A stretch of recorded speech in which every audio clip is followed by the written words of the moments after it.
목사가 이 후계자로 이 일꾼다운 일꾼을 새로 세운 것이 아니라 자신의 자녀들에게 세습을 했기 때문에, 역량이 되지 않는 자신의 자녀들에게 교회를 세습해서 물려줬기 때문에 발생한 일입니다. 이처럼 우리가 이 교회의 예화를 통해서 생각해 볼 수 있는 것은, 일꾼을 세우는 일은 무척 중요하다는 것을 알 수 있습니다. 교회뿐만 아니라 어느 곳에서나 일꾼을 세우는 일은 무척이나 중요합니다. 우리가 몸담고 있는 이 사회에서는 어떻습니까? 우리가 직장을 봐서도 그 팀이 잘 돌아가기 위해서는, 또 그 회사가 잘 돌아가기 위해서는 이 유능하고 또 회사에 이 헌신적인 일꾼을 세우는 것이 굉장히 중요하지 않습니까? 뿐만 아니라 이 국가 운영을 통해서도 우리가 이 일꾼이 얼마나 중요한지 무척 잘 알고 있습니다. 나라가 안정적으로 운영을 되기 위해서는 우리를 대표해서 나라를 이끌 이 정치인들을 우리가 투표를 해서 뽑지 않습니까? 이럴 때 우리도 굉장히 신중에 신중을 거해서 일꾼을 뽑게 됩니다. 이처럼 일꾼을 세우는 일은 아주 중요한데, 이 오늘의 본문에서는 이 초대교회에서도 일꾼을 세우는 내용이 처음으로 등장을 합니다. 그렇다면 오늘의 본문에서 이들은 어떻게 일꾼을 세웠을까요? 본문을 통해서 우리는 어떤 교훈을 살펴볼 수 있을까요? 본문 말씀 사도행전 6장 1절에서 2절 말씀을 함께 보도록 하겠습니다. 함께 읽도록 하겠습니다. 시작. 그때 제자가 더 많아졌는데 헬라파 유대인들이 자기의 과부들이 그 매일 구제에 빠짐으로 히브리파 사람을 원망한대 12사도가 모든 제자를 불러 이르되 우리가 하나님의 말씀을 제쳐놓고 공계를 일삼는 것이 마땅치 아니하니. 오순절 성령 강림 사건 이후로 초대교회가 탄생하게 되었습니다. 초대교회는 하나님의 은혜와 역사로 점점 이게 확장되어 가고 성장해 나갔습니다. 당시 유대 사회에서는 이 빈민 구제 사업으로 과부나 고아와 같은 이 가난한 사람들에게 음식이나 아니면은 그 음식을 사 먹을 수 있는 이 돈을 나눠주는 일에 굉장히 힘을 썼었습니다. 초대 교회에서도 이 교회가 성장하고 성도들의 수가 늘어남에 따라 이런 구제 활동에 굉장히 힘을 썼었습니다. 그런데 이 구제 활동이 어느 누구는 혜택을 입고 또 어느 누구는 혜택에서 제외가 되는 문제가 생기기 시작했습니다. 특히 이 선민의식과 우월감이 강한 히브리파 유대인들이 헬라파 과부들을 이 구제 대상에서 제외하거나 뒷전으로 놓는 일이 생기기 시작했습니다. 그로 인해 교회 안에는 이런 원망의 소리가 들리기 시작했습니다. 이 헬라파 사람들은 과부였기 때문에 사회적으로 약자이고 도움이 없이는 생활이 어려운 계층이었습니다.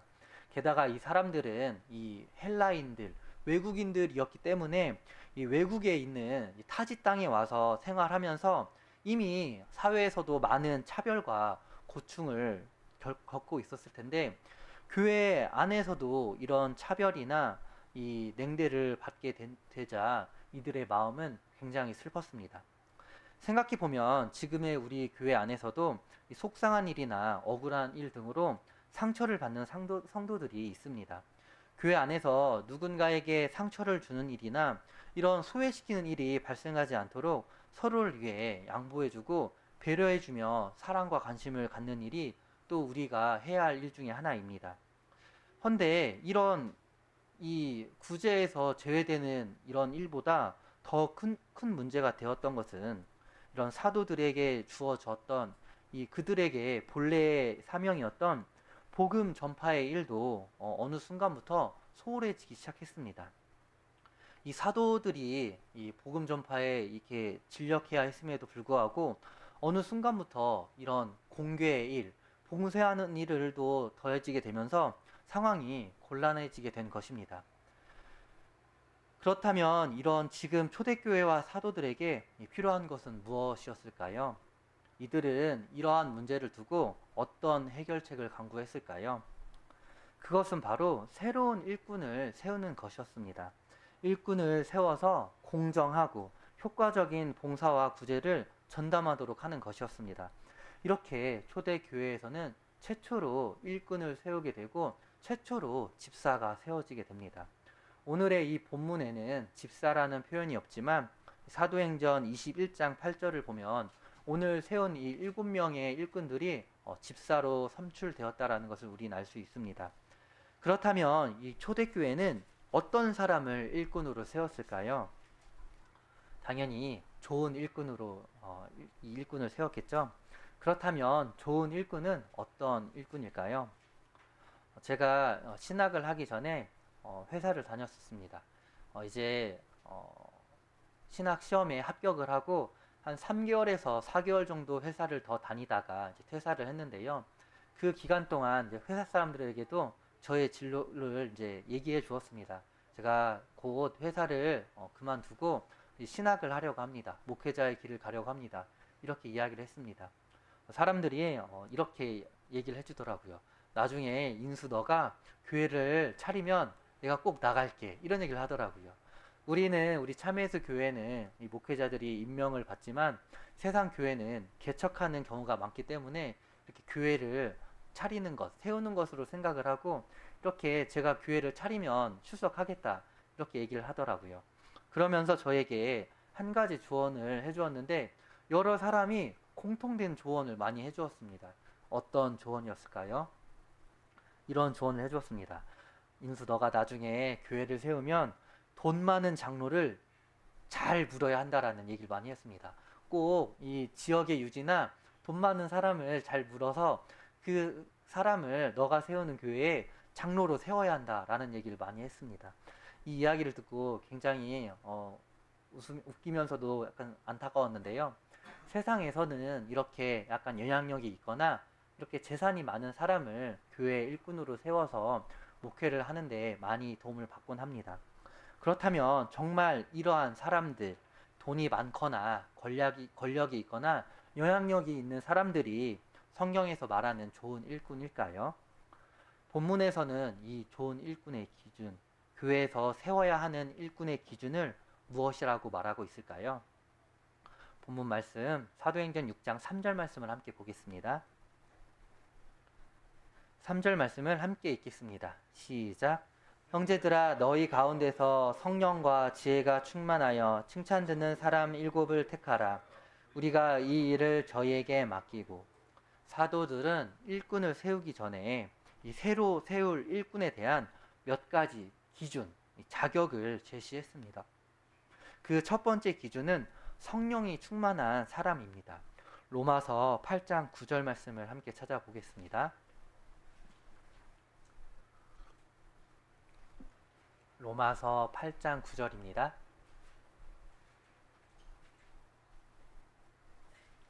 함께 읽도록 하겠습니다. 시작.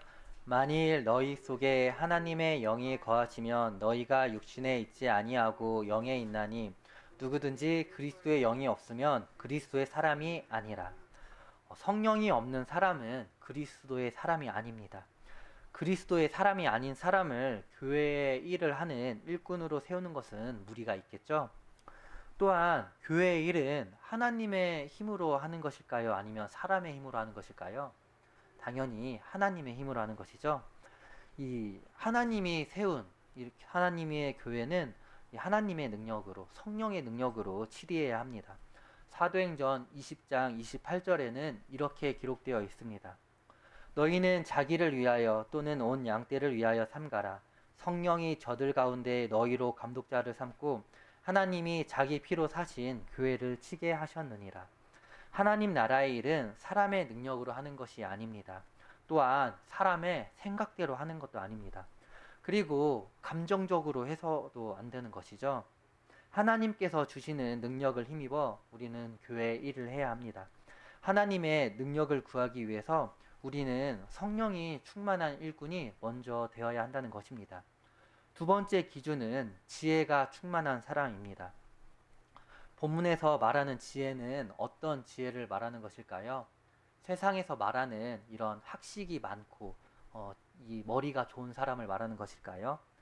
그런 사람을 말하는 것이 아니라 이 성령의 충만함으로 말미암는 하나님이 주시는 지혜를 말합니다.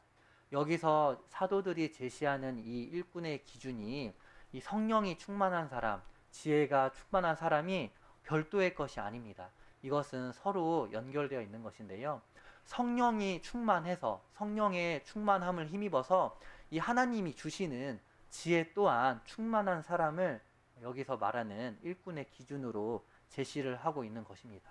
그렇기 때문에 성령이 충만해야 지혜 또한 충만할 수 있는 것이지, 이 성령이 충만하지 않은 사람은 지혜가 충만하다라고 말하기 힘든 것입니다. 그렇다면 하나님께서 주시는 지혜란 어떤 지혜일까요? 하나님께서 주시는 지혜는 이 분별력을 의미합니다. 그렇다면 분별력이란 무엇일까요? 사전을 찾아보면 분별력의 의미에 대해서 이렇게 설명하고 있습니다. 옳고 그름을 판단하는 능력. 사람은 삶을 살아가다 보면 무엇이 옳고 그른지 판단해야 하는 상황이 굉장히 많이 있습니다. 이럴 때 우리가 하나님의 말씀에 이 부합하는 기준대로 판단하는 능력, 이것을 분별력이라고 할 수 있습니다. 또 이 분별력은 어떤 일을 치리함에, 이 판단함에 있어서 치우치지 않는 것 또한 포함되어 있습니다. 1절에서 이 헬라파 과부들의 원망도 어떻게 보면 이런 공개를 하는, 봉사를 하는 사람들의 치우치는 마음에서 비롯된 것이죠. 이런 분별력이 없으면 이런 치우치는 마음이 생길 수 있고 치우치는 판단을 할 수 있다는 것입니다. 성경 말씀 고린도전서 2장 14절 말씀을 제가 읽도록 하겠습니다. 육에 속한 사람은 하나님의 성령의 일을 받지 아니하나니 저희에게는 미련하게 보이며 또 깨닫지도 못하나니 이런 일은 영적으로라야 분변함이니라. 분당교회 우리 안에서도 사역을 맡고 있고 봉사를 맡고 계신 분들이 많이 계실 것으로 생각이 됩니다. 교회 일을 하다 보면 이 선택하고 판단해야 할 때가 정말로 많지 않으십니까?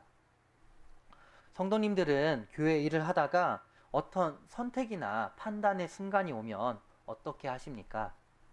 성도님들은 내가 하는 이 선택들, 판단들이 모두 올바른 판단이다라고 확신할 수 있으십니까? 우리는 지혜가 충만해야, 분별력이 있어야 이렇게 교회 안에서 일을 할 때도 하나님의 뜻에 최대한 가깝도록 올바른 방향대로 선택을 할 수 있습니다. 지혜가 부족하면 본문의 1절에서와 같이 이 공평하지 못한 행사를 우리 또한 똑같이 저지를 수도 있다는 것입니다. 우리는 성령의 충만함과 함께 하나님께 분별할 수 있는 이런 지혜를 구해야 합니다. 성령이 충만한 사람이 지혜로운 사람이 될 수 있다는 것을 명심해야 합니다. 성령이 충만한 사람이 곧 분별력이 있는 사람인 것입니다. 바라옵기는 항상 성령 충만을 사모하고 또 간구하는 저와 성도님이 되기를 소망합니다. 세 번째 기준은 무엇이었을까요? 본문 말씀 사도행전 6장 5절 말씀을 함께 보시겠습니다. 함께 읽도록 하겠습니다. 시작. 온 무리가 이 말을 기뻐하여 믿음과 성령이 충만한 사람. 죄송합니다. 제가 4절인데 5절이라고 말씀드렸네요. 4절입니다. 4절을 제가 읽겠습니다. 온 무리가 이 말을 기뻐하여 믿음과 성령이 충만한 사람. 성도님들은 교회 일을 할 때 항상 순탄하십니까? 당연히 우리 마음대로, 때론 우리 생각대로 이 일이 잘 흘러가지 않을 때도 있죠.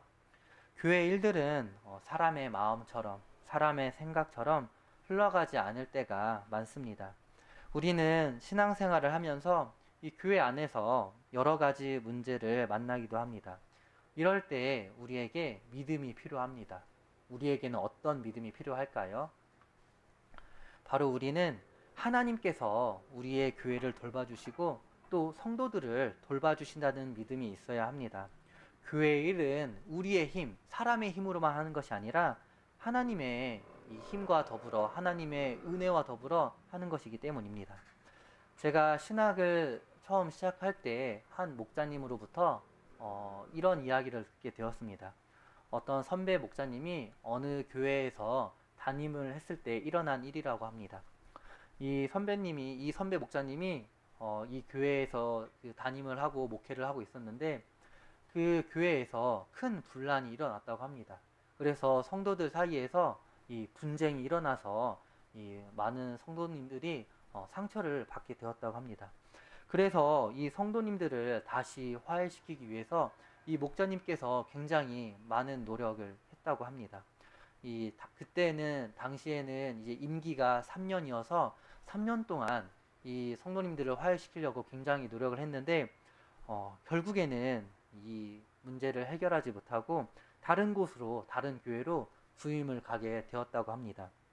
그리고 나서 한 6개월 정도 지났을 때 이전에 맡았던 교회의 소식을 듣게 되었는데 그 소식은 이러한 소식이었습니다. 이 다투었던 성도님들이 다시 화해를 하고 떠났던 성도님들도 다시 돌아왔다라는 소식을 듣게 되었습니다.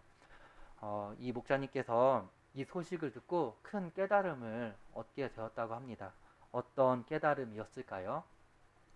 나뿐만 아니라 교회를 목회하고 있는 목회자뿐만 아니라 우리 하나님께서도 우리 교회를 돌봐주시고 성도님들을 돌봐주고 계신다는 것을 깨닫게 되었다고 합니다. 나보다 우리 교회를, 우리 성도님들을 더 사랑하는 것이 하나님이시라는 것을 본인이 잊고 있었다며 이것을 뉘우치고 반성했다고 하십니다. 우리는 우리의 힘으로만 교회를 돌보는 것이 아니라 하나님의 힘으로, 하나님께서 주시는 은혜와 능력으로 교회를 돌봐야 합니다. 우리만 교회를 사랑하는 것이 아니라 하나님은 우리보다 훨씬 더 교회를 사랑하시고 우리가 성도들을 사랑하는 것보다 하나님께서 훨씬 더 우리 성도님들 사랑하시죠. 우리는 이러한 믿음을 가지고 교회의 일을 해야 한다는 것입니다. 그래서 교회의 일꾼은 이러한 하나님의 일하심과 돌보심을 믿는 믿음을 가지고 이런 충만함이 있는 사람을 교회 일꾼으로 세워야 한다는 것입니다. 그렇기 때문에 사도들은 이 교회 일꾼을 세우는 데 있어서 세 번째 기준으로 이런 믿음이 충만한 사람을 세우기로 원했던 것입니다. 바라옵기는 우리 하나님께서 항상 우리와 함께 해주시고 우리를 돌봐주신다는 믿음을 가지고 교회의 일을 해나가는 저와 성도님이 되기를 소망합니다. 사도들이 제시한 마지막 기준은 칭찬 듣는 사람입니다. 본문에서 말하는 칭찬은 어떤 칭찬을 의미할까요? 여기서 말하는 칭찬 또한 이 앞에 나온 이 성령 충만한 또 지혜가 충만한 믿음이 충만한 것들과 이 별개의 것이 아니라 연관된 것입니다. 여기서 말하는 이 칭찬 듣는 사람은 성령이 충만해서 또 지혜가 충만해서 믿음이 충만해서 칭찬을 듣는 사람을 의미하는 것입니다. 이 칭찬받는 사람의 원어를 살펴보면 평판이 좋은 사람 또는 증명된 사람이라는 의미를 가지고 있습니다. 즉 교회의 일꾼은 이 성령과 지혜가 충만한 결과로 나타나는 이 신앙의 인격 또한 다른 사람들에게 모범이 되고 또 이 증명이 되어야 한다는 것입니다. 세상적인 기준으로 인정받는 사람, 칭찬받는 사람이 아니라 예수님의 말씀을 지키고 따르는 그 모습이 신앙생활을 성실히 해나가는 그 모습이 교회 안에 다른 성도들에게도 모범이 되고 칭찬을 받는 사람을 일꾼으로 세워야 한다는 것입니다. 우리가 이런 칭찬받는 사람을 일꾼으로 세워야 하는 또 다른 이유는 무엇일까요? 로마서 14장 18절 말씀을 제가 읽도록 하겠습니다. 이로써 그리스도를 섬기는 자는 하나님께 기뻐하심을 받으며 사람에게도 칭찬을 받느니라. 칭찬 듣는 사람을 일꾼으로 세워야 하는 이유는 타인에게 모범이 되고 존경받는 사람이어야 이 앞에 나와 교회를 이끌어갈 수 있기 때문입니다. 신앙적으로 전혀 본이 안 되거나 다른 성도들과 이 마찰이 다툼이 잦은 사람이 교회를 이끌어가는 사람으로 적합하다고 할 수 있을까요? 만약에 우리 교회에 모범이 되지 못한 일꾼이 세워진다면 그 일꾼 자체도 이 많은 어려움에 직면하게 되겠지만 주변 사람들 또한 그 일꾼으로 인해서 여러 가지 힘든 일을 만나게 될 것입니다. 오늘날 하나님을 위해 또 교회를 위해 섬기고 있는 우리들도 이런 성령과 지혜가 충만해서 교회의 다른 성도들로부터 본이 되고 칭찬을 받는 일꾼이 되어야 함을 소망하도록 하겠습니다. 이렇게 해서 초대교회와 사도들은 교회 안에 일꾼의 필요함을 느끼게 되었고, 이어서 어떤 사람을 일꾼으로 세울지 그 적합한 기준까지 세우게 되었습니다. 그렇다면 이대로 일꾼을 세우는 일이 끝이 났을까요? 이들은 자신들이 정한, 자신들이 합의한 이 기준대로 실제로 일꾼을 선출하는 과정으로 넘어갔습니다. 본문 말씀 사도행전 5절과 6절 말씀을 함께 보겠습니다. 이 사도행전 6장 5절과 6절 말씀을 보면 이 일꾼들의 자격 기준과 책무만 정한 것에서 끝이 나지 않았습니다. 이들은 일꾼을 세우는 과정 또한 굉장히 체계적으로 진행을 했습니다. 이들은 어떻게 일꾼을 세워 나갔을까요? 첫 번째로 이 일꾼을 세우기 위해서 먼저 택했습니다. 본문의 3절에 나왔던 이런 일꾼의 자격에 부합한 성령과 지혜와 이 믿음이 충만하고 칭찬 듣는 사람들을 많이 있는 이 많은 성도들 중에서 먼저 택했습니다. 이어서 일꾼을 세우는 두 번째 과정으로 사람들 앞에 세웠습니다. 왜 이 사람들 앞에 이 일꾼 후보들을 세운 것일까요? 초대교회 온 교인들이 참여하는 가운데 모든 사람들이 확인할 수 있도록 또 공식화할 수 있도록 앞에 세운 것입니다. 일꾼을 세우는 마지막 과정은 바로 기도하고 안수했습니다. 이 기도와 안수하는 것은 또 어떤 의미가 있었을까요? 이 기도하고 안수하는 영적인 절차를 거침으로써 영적인 권위까지 부여를 한 것입니다. 사람들을 위한 일꾼이라기보다는 하나님 나라를 위한 일꾼을 세운다는 의미를 담아서 영적인 책임도 부여한 것입니다. 초대교회에서 일꾼들을 세울 때 이 열두 사도들이 임명하지 않고 모든 성도들에게 이 선출권을 부여해서 그들에 의해 세움받도록 한 것입니다. 지금의 시대에도 하나님 나라의 일꾼을 세울 때 이런 부합한 조건을 세워서 온 교인이 참여하는 가운데 또 온 교인의 의견을 수렴해서 우리가 일꾼을 세우고 있지 않습니까? 이렇게 해서 이 초대교회와 사도들은 사도들을 도울 일꾼을 세웠습니다. 새로운 일꾼을 세운 그 결과는 어떠했을까요? 본문의 3절과 4절 말씀을 함께 보도록 하겠습니다. 3절에 보면 우리가 이 일을 저희에게 맡기고 라는 표현이 나와 있습니다. 여기에서 말하는 우리가 이 일을 저희에게 맡기고에서 이 일은 무엇을 말하는 것일까요? 그렇죠. 1절과 2절에서 언급된 이 구제, 공개하는 일입니다. 예수님께서 사도들에게 이 분부하셨던 이 복음을 전파하고 기도하는 일에 전념할 수 있도록 이런 일꾼들에게는 이 공개의 일을 맡긴 것입니다. 이렇게 사도들이 말씀과 기도에 전념할 수 있게 되자 초대교회에는 어떤 결과가 나타났을까요? 본문 말씀 사도행전 6장 7절 말씀을 함께 보겠습니다. 7절 말씀을 함께 읽도록 하겠습니다. 시작. 하나님의 말씀이 점점 왕성하여 예루살렘에 있는 제자의 수가 더 심히 많아지고 허다한 제사장의 무리도 이 도에 복종하니라. 7절에서는 이 일꾼을 세운 결과가 어떻게 되었다고 말하고 있습니까? 첫 번째로 하나님의 말씀이 점점 왕성하여 예루살렘에 있는 제자의 수가 더 심히 많아졌다라고 말하고 있습니다. 여기에서 이 왕성하여라는 단어를 원문에서 보면 자라게 하다, 증가하게 하다라는 의미를 가지고 있습니다. 하나님의 이 말씀이 예루살렘 교회를, 이 초대교회를 질적으로 계속 자라게 하시며 또 양적으로도 믿는 자의 수를 지속적으로 증가하게 하셨다는 의미인 것입니다. 하나님의 말씀의 힘은 교회를 질적으로 성장하게 하고 또 양적으로 성장하게 하고 마지막으로 지속적으로 성장하게 한 것입니다. 두 번째는 그 결과가 또 어떤 결과가 있다고 말하고 있습니까? 7절의 후반부를 보면 허다한 제사장의 무리도 이 도에 복종하니라 라고 말하고 있습니다. 이 예루살렘 교회의 성장의 한 예로 많은 제사장의 무리가 그리스도인이 되었다라고 말하고 있습니다. 그런데 이 사실은 이 예루살렘 성내에서는 굉장히 대단히 충격적인 일이었습니다. 그리고 유대 사람들, 유대교 내에서는 또 몹시 치욕적인 일로 받아들이기도 했습니다. 왜 그러했을까요? 당시에 이 하나님을 원래 믿고 있던, 또 예수님을 인정하지 않고 있던 이 유대교 사람들과 이 예수님을 믿는 그리스도교인들 사이에서는 이 원수처럼 이렇게 서로를 멸시하고 적대하는 관계였습니다.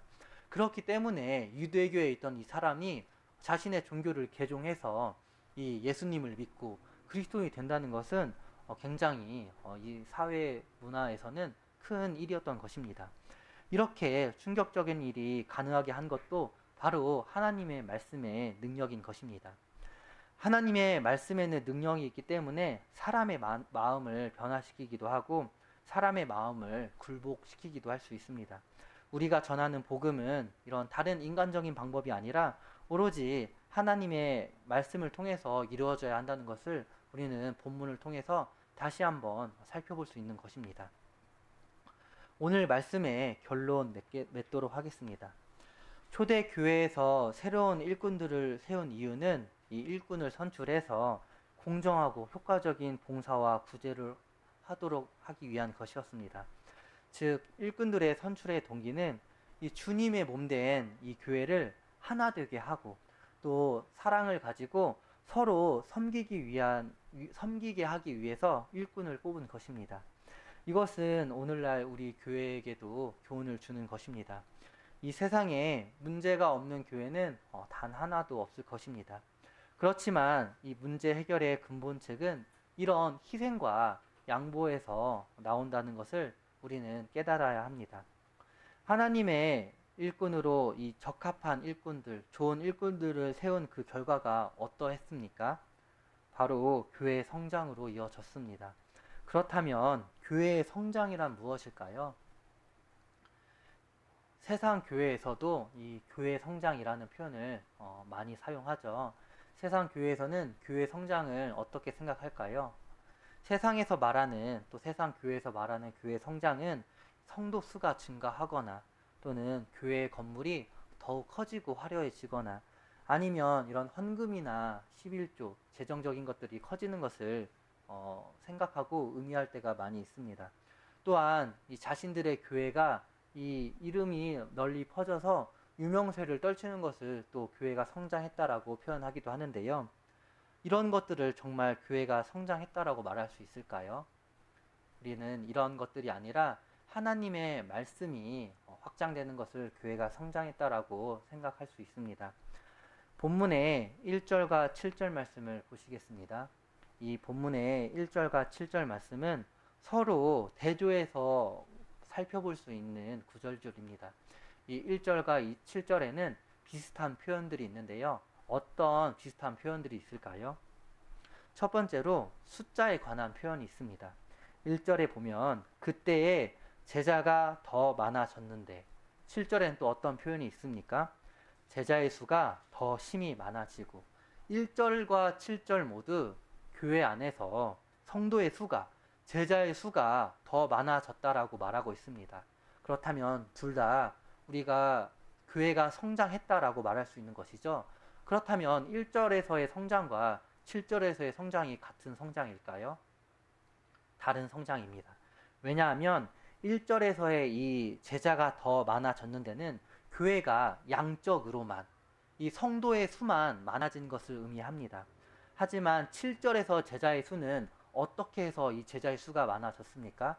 하나님의 말씀이 왕성해지자 하나님의 말씀이 이 본래의 기능을 제대로 하기 시작하자 그것으로 인해서 자연스럽게 그 결과로 제자들의 수가 많아진 것입니다. 그렇기 때문에 똑같은 이런 양적인 성장이 아니라 7절에서의 성장은 교회가 질적으로 성장을 하자 하나님의 말씀을 통해서 교회가 질적으로 성장을 하자 자연스럽게 이런 양적 성장도 동반되었다라는 것입니다. 또 1절과 7절에는 또 어떤 비슷한 표현이 있습니까? 1절과 7절을 보면 또 이 소리에 대한 표현들이 있습니다. 1절에서는 사람들의 목소리가 컸습니다. 바로 이 과부들, 헬라파 과부들의 원망하는 소리가 컸죠. 7절에서는 어떤 소리가 있습니까? 하나님의 말씀의 소리가 있죠. 7절에서는 이런 하나님의 말씀의 소리가 컸다고 이야기하고 있습니다. 하나님의 말씀이 점점 왕성하여졌다라고 이야기하고 있습니다. 이 1절과 7절 모두 소리가 있지만 이 소리가 어떠냐에 따라서 교회가 어떤 방향으로 성장하는지 우리가 알 수 있다는 것입니다. 이것을 통해 우리가 알 수 있는 것은 교회는 이 성도의 수, 이 겉모습만 커지는 것이 건강하게 성장하는 것이 아니라 먼저 하나님의 말씀이 제대로 기능을 하고 하나님의 말씀이 교회 내에서 더욱 커져야 교회가 성장할 수 있다는 것을 알 수 있습니다. 그리고 우리가 이런 하나님의 말씀이 제 기능을 하고 온전히 커지기 위해서는 교회에 일꾼이 필요할 때마다 일손이 필요할 때마다 적재적소에 이런 바른 일꾼들 하나님 안에서 칭찬받는 일꾼을 세워야 한다는 것입니다.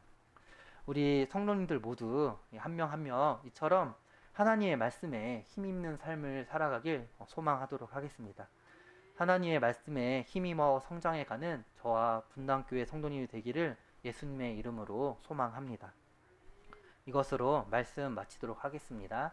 잠시 묵도 드리겠습니다.